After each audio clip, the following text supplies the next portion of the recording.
우리가 살면서 이건 정말 큰일이다라고 느끼는 순간이 있습니다. 아무리 생각해도 답이 보이지 않고 아무리 계산해도 길이 보이지 않는 때가 있습니다. 사람은 있고 계획도 있으며 나름대로 준비도 했습니다. 어떤 중요한 일이 있어서 그것을 위하여 사람도 모았고 계획도 했고 그렇게 진행을 했습니다. 그런데 결정적인 것이 없을 때가 있습니다. 그때 마음은 쉽게 무너지지요. 이렇게까지 했는데, 이렇게까지 준비하고 이렇게까지 했는데 이것이 안 되는구나. 그리하여 정말 힘들다, 방법이 없다, 하나님도 우리를 버린 것 아닌가라고 하는 그런 생각마저 들게 합니다. 오늘 본문이 딱 그런 상황입니다. 이스라엘 왕 여호람과 유다의 왕 여호사밧 그리고 에돔 왕이 함께 모여 모압을 치러 나섰습니다. 겉으로 보면 아주 강한 연합군입니다. 세 왕이 함께 움직입니다. 군대도 있습니다. 전략도 있습니다. 그러나 그들에게 전혀 예기치 못한, 예상치 못한 일이 일어납니다. 7일 동안 광야길을 돌다가 물이 떨어진 것입니다. 군사도 목마르고 함께한 짐승도 목마릅니다.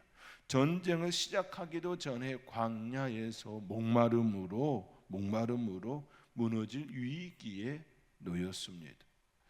그 지역을 전혀 모르는 사람들도 아니지요. 그런데 그런 상황에 놓인 것입니다.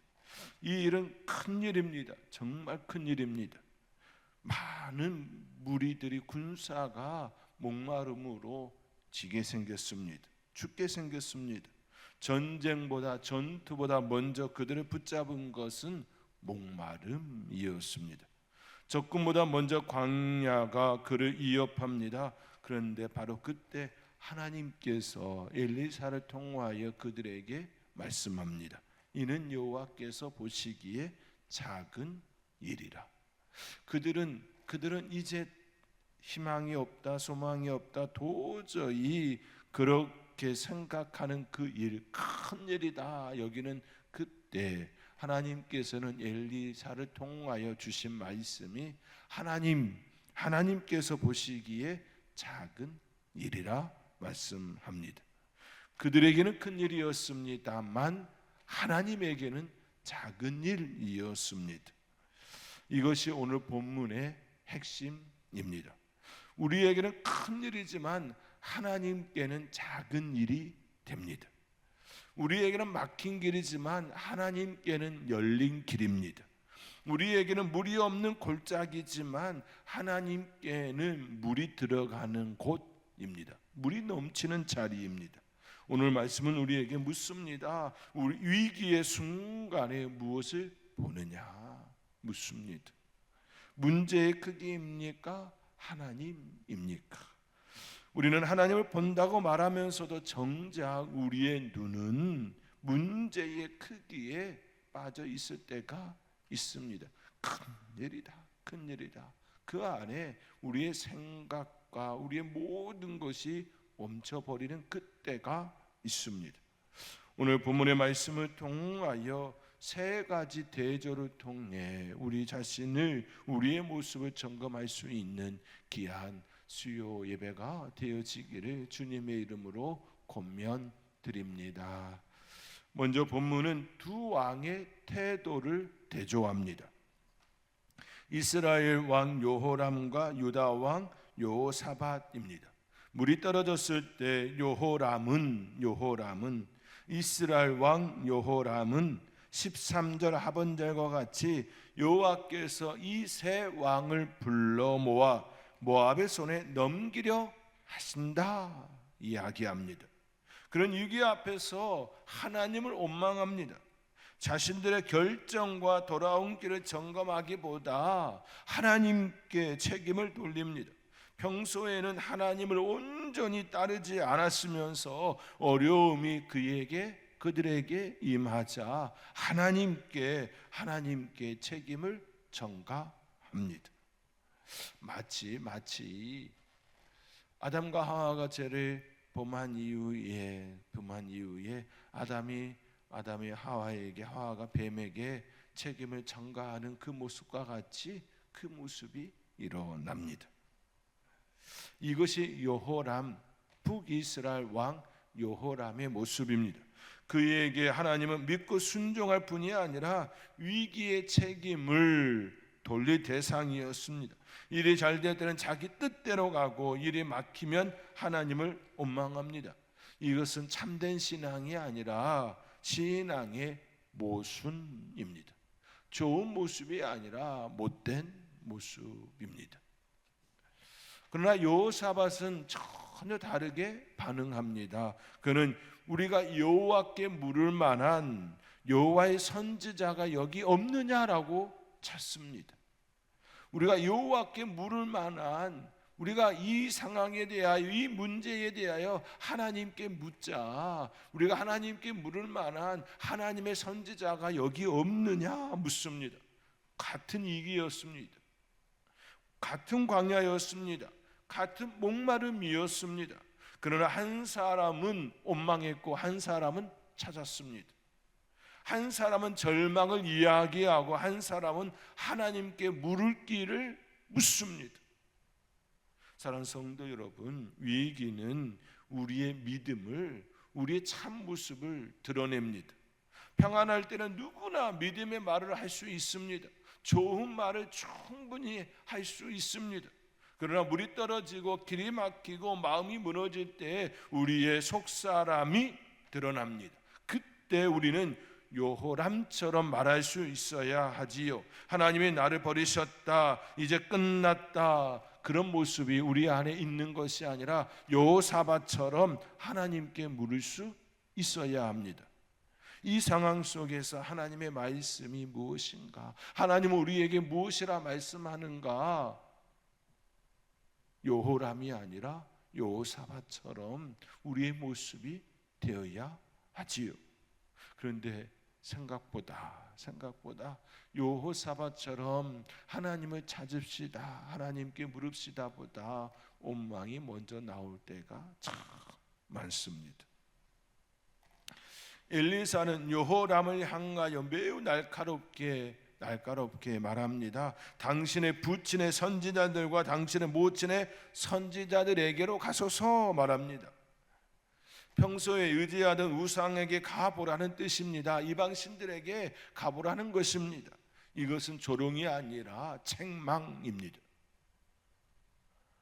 위기의 순간에만 하나님을 찾는 불순종의 태도를 드러내는 말씀입니다. 그러나 엘리사는 여호사밧 때문에 하나님의 뜻을 구하지요.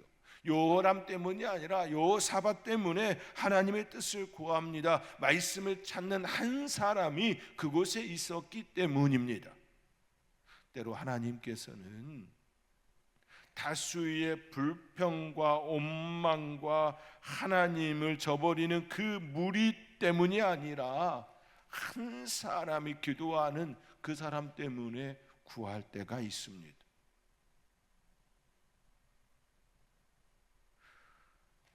모세가 시내산 꼭대기에서 정상에서 하나님을 만나고 있을 그때에 하나님께서 급히 내려가라고 하지 않습니까? 이스라엘이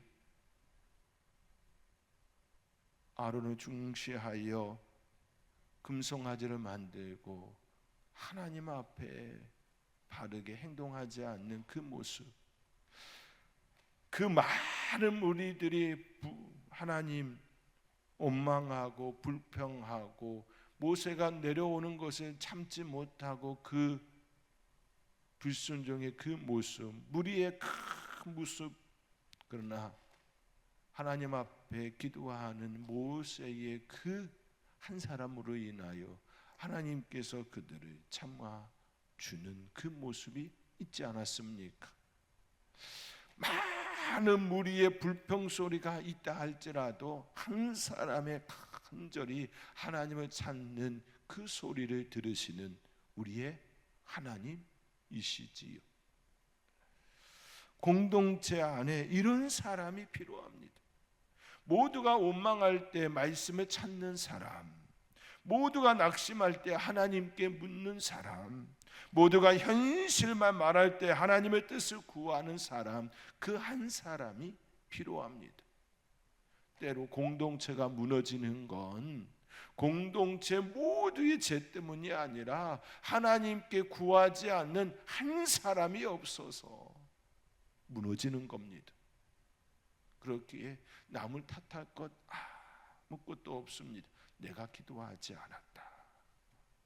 내가 기도하지 않았다. 내가 기도하지 않은 사람이었구나라고 내가 하나님 앞에 회개해야 하는 것이지요. 내가 하나님을 찾았더라면 하나님께서 우리의 공동체를 구하셨을 텐데, 우리의 가정 공동체를 구하셨을 텐데, 그 고백이어야 합니다. 요사밧, 우리가 여호와께 물을 만한 여호와의 선지자가 여기 없느냐라고 물었던 그 여호사밧처럼 하나님을 찾고 또 찾는 우리의 모습 될 수 있기를 주님의 이름으로 축원드립니다.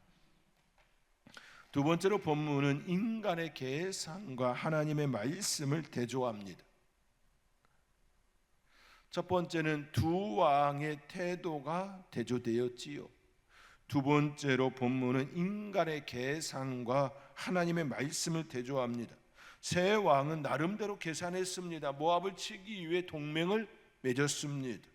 길을 정했습니다. 군대를 움직였습니다. 그러나 그 계산은 물이 없는 광야에서 멈췄습니다. 뜻을 모으고 계획을 세우고 전략도 세웠지만 그들에게는 전혀 예기치 않은 일이 일어났습니다. 아무리 군대가 많아도 물이 없으면 전쟁할 수 없습니다.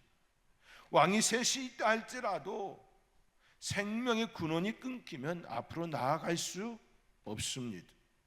인간의 계산이 필요 없다는 말이 아닙니다. 계획도 필요하고 준비도 필요합니다. 그러나 인간의 계산이 하나님을 대신할 수는 없습니다. 세 왕이 모여 계획을 세우고 나아갔지만 그들 앞에 그들에게 있어서 큰 일, 물이 떨어지는 그 목마름이 일어났습니다. 우리의 계획은 언제나 한계가 있을 수 있습니다. 아무리 계획을 잘 세우고 그렇지 않습니까?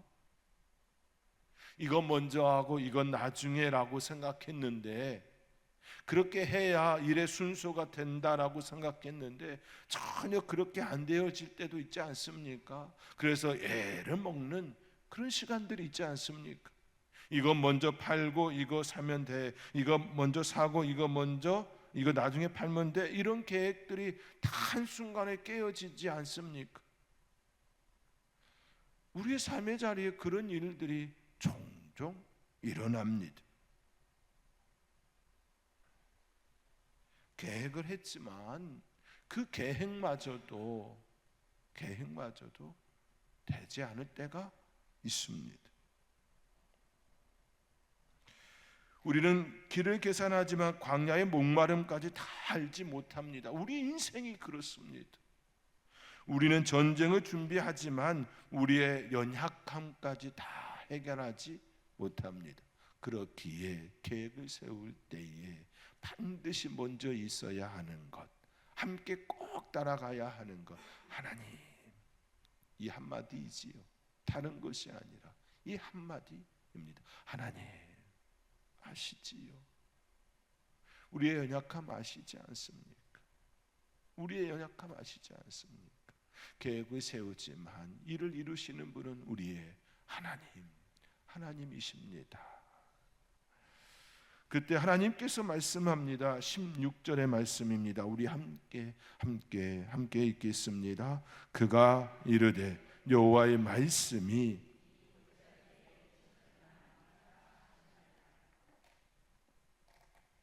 엘리사가 하나님께 받은 말씀을 전합니다. 그가 이르되 여호와의 말씀이 이 골짜기에 개천을 많이 파라 하셨나이다.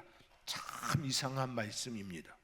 지금 그들에게 필요한 건 물입니다. 그런데 하나님은 물을 주시기 전에 개천을 파라, 개천을 파라, 쉽게 말해서 웅덩이를 파라, 이 말씀입니다. 아직 물은 보이지 않습니다. 바람도 없습니다. 비도 없습니다. 그런데 하나님은 먼저 웅덩이를 파라, 개천을 파라 말씀합니다. 그리고 이어서 말씀합니다. 17절입니다. 우리 함께 17절 함께 읽겠습니다. 여호와께서 이르시기를 너희가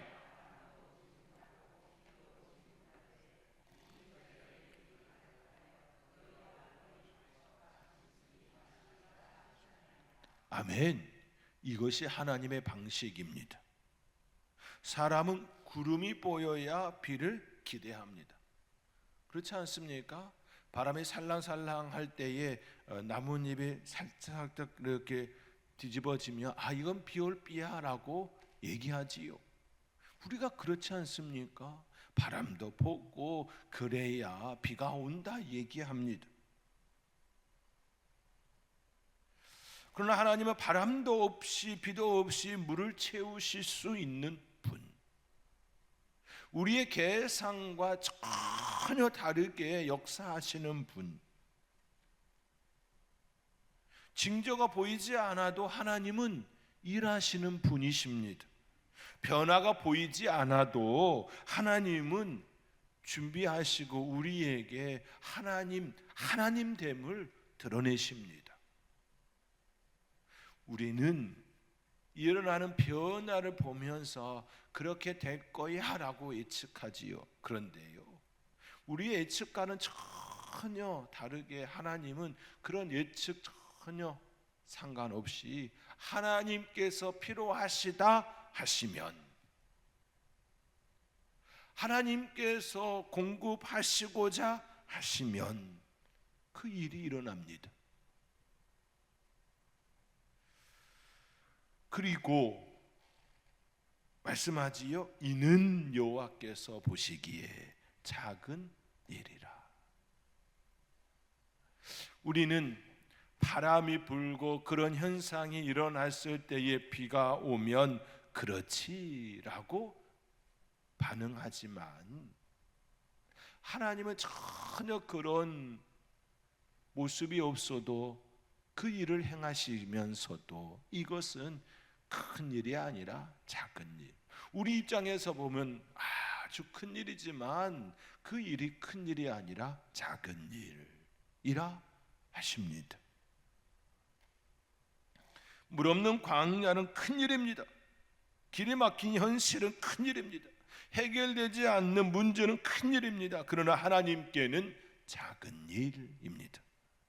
이 말씀은 우리의 고통이 가볍다라는 뜻이 아니라 하나님께서 우리의 아픔을 작게 여기신다는 뜻도 아니라, 이 말씀은 하나님의 능력이 우리의 문제보다 크다입니다. 사랑하는 성도 여러분, 신앙은 계산을 버리는 것이 아니라 계산보다 말씀을 더 크게 붙드는 것입니다. 우리는 마땅히 계산해야 하지요. 계산해야 합니다. 그런데 그 계산을 넘어 역사하시는 그 하나님을 보고 가는 겁니다. 우리는 계산하고 나아가지만, 계획하고 나아가지만 그 너머에 역사하실 그 하나님을 바라보고 우리가 나아가는 것입니다. 작년에 캄보디아 선교팀이 참 하나님의 역사를 경험했습니다. 무엇을 보았습니까? 우리가 가고자 하는 그곳에 우리를 맞이해야 할 선교사님이 갑작스레 교통사고를 당했습니다. 그리하여 우리 선교팀을 맞이하고 함께 안내하고 함께 그 나라 말 크메르어로 통역해 주어야 할 그 선교사님이 부재했습니다. 그런데요, 하나님께서는 꼭 가야 할 곳, 만나야 할 사람들을 만나게 하셨습니다.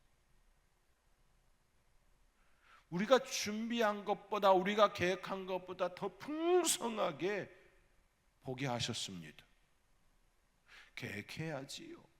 그런데요, 더 중요한 건 그 계획을 넘어서 역사하시는 그 하나님, 그 하나님을 볼 수 있어야 합니다. 이번 캄보디아 선교도 하나님께서 함께 하실 겁니다.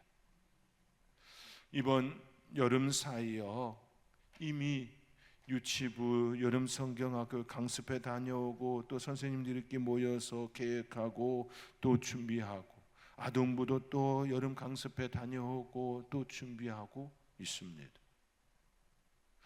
중고등부는 이미 기도회를 시작하고 기도회 릴레이 기도를 이미 행하고 있습니다. 남성교 연합 선교 봉사 수련회도 이미 계획하고 7월 4일 날 답사하기로 얘기해 놨습니다.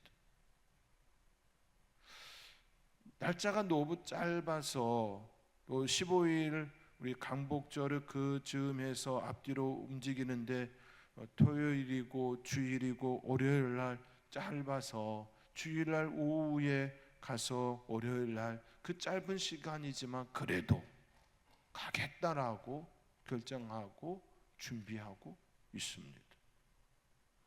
그 모든 것들이 계획합니다. 그런데요, 저는 기도합니다. 하나님의 역사하심, 하나님께서 또 그 너머에 우리에게 보여주고 싶어 하는 그것을 또 보는 여름 사역 성경학교와 수련회, 또 캄보디아 단기 선교가, 또 남선교 연합 선교 봉사 수련회가 되어질 줄 믿습니다. 그렇기에 우리 인간의 계산과 하나님의 역사하시는 그 일이 대조가 됩니다. 계산보다 말씀을 더 크게 붙드는 저와 여러분, 그 삶이 될 수 있기를 주님의 이름으로 축원드립니다. 세 번째로 본문은 이스라엘의 개천과 모압의 번제를 대조합니다. 이 대조는 매우 강렬합니다. 이스라엘은 하나님의 말씀을 듣고 개천을 팠습니다. 웅덩이를 팠습니다. 모압 왕은 전쟁이 불리해지자 자기 맏아들을 성 위에서 번제로 드렸습니다. 하나는 순종의 행위이고 다른 하나는 절망의 행위입니다. 하나는 말씀에 대한 반응이고 다른 하나는 하나님 없는 인간이 붙드는 마지막 수단입니다. 이스라엘의 개천을 팠을 때 아직 물이 보이지 않았습니다. 물이 내려오고 있는 그것을 보고서 개천을 파는 것이 아닙니다. 바람도 없었고 비도 없었습니다. 그러나 그들은 하나님의 선지자가 주신 그 말씀을 의지하여 그 말씀을 따라 골짜기에 개천을 팠습니다. 개천을 판다고 해서 사람이 물을 만들어낼 수가 있습니까? 아니지요. 못 만듭니다. 물은 하나님의 영역입니다. 그러나 개천은 사람이 파야 합니다. 은혜는 하나님이 주시지만 그 은혜를 담을 자리는 우리의 순종으로 준비됩니다. 이것이 차이점이지요. 하나님께서 우리에게 주신 은혜를 하나님께서 간절히 바라고 계시지만 우리가 준비되어 있지 않다면 담을 수가 없습니다. 말씀을 들어야 은혜가 채워지는데 말씀을 듣는 그 자리에 내가 없는 겁니다. 누군가가 이야기하죠. 그때 말씀 너무 좋아서 은혜 내가 입었다고. 그런데 그 자리에 내가 없으면 내가 못 받는 겁니다. 그렇지 않습니까? 그렇게 개천은 믿음의 자리입니다. 개천은 아직 보이지 않은 은혜를 따라 기다리며 준비하는 순종의 흔적입니다. 물이 오고 난 뒤에 개천을 파는 것은 누구나 할 수 있습니다. 그러나 물이 보이지 않을 때 말씀을 의지하여 개천을 파는 건 쉽지가 않습니다. 믿음의 순종입니다. 아침에 되자 물이 흘러왔습니다. 어떻게 흘러왔는지 알지 못하지만 물이 흘러왔습니다. 골짜기는 물로 가득 찼습니다. 하나님은 말씀하신 대로 이루셨습니다. 그리고 놀랍게도 이 물은 이스라엘에게는 생명이 되었습니다. 그러나 모압에게는 패배가 되지요. 아침 햇살이 물 위에 비치자 모압 사람들은 그것이 새 나라 남유다 북이스라엘 그리고 에돔 그 세 왕이 모인 그들이 서로 패싸움하여 피를 흘린 줄 알았습니다. 핏물로 보였던 거지. 착각입니다. 세 왕이 서로 싸워 죽였다고 판단하고 방심하여 이스라엘 진영으로 달려들었다가 크게 패하고 말았습니다. 하나님이 주신 물은 단순히 목마름만 해결한 것이 아니라 그들에게 승리를 주셨습니다. 그들은 목마름을 해결해 달라고 하는 기도였지만 그 기도만 채워주신 것이 아니라 그 기도 외에 하나님께서는 다른 선물의 보따리를 주셨습니다.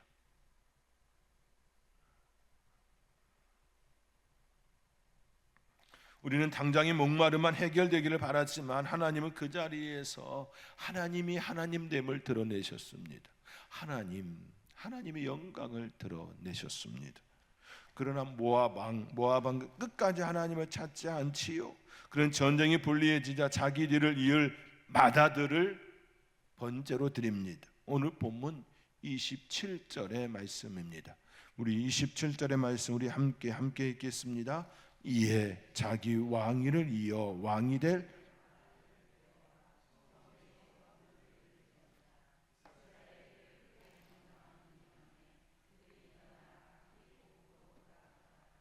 이 얼마나 비극적인 장면입니까? 살기 위해 생명을 죽입니다. 나라를 지키기 위해 아들을 불태웁니다. 이것이 하나님이 없는 인간의 마지막 모습입니다. 두려움에 사로잡힌 인간은 결국 가장 소중한 것까지 희생시키며 자기의 길을 지키려 합니다. 얼마나 비극적인 상황입니까? 자기의 맏아들을 불로 태워 죽인 겁니다.